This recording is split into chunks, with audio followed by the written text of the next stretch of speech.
Ano ang AHU compressor? Ang AHU compressor ay tumutukoy sa compressor na ginagamit sa Air Handling Unit (AHU).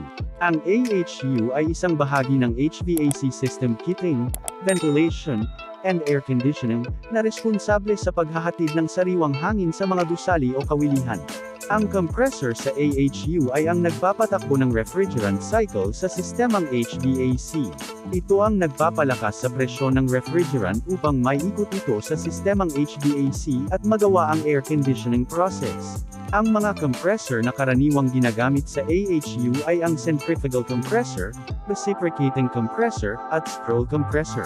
Kung hindi gumagana ng maayos ang compressor sa AHU, maaaring magdulot ito ng mababang kalidad ng hangin na pinapadala sa mga kawilihan o gusali at hindi magkakaroon ng tamang air conditioning process. Salamat sa panunood at sana'y huwag niyong kalimutan mag-subscribe sa aking channel.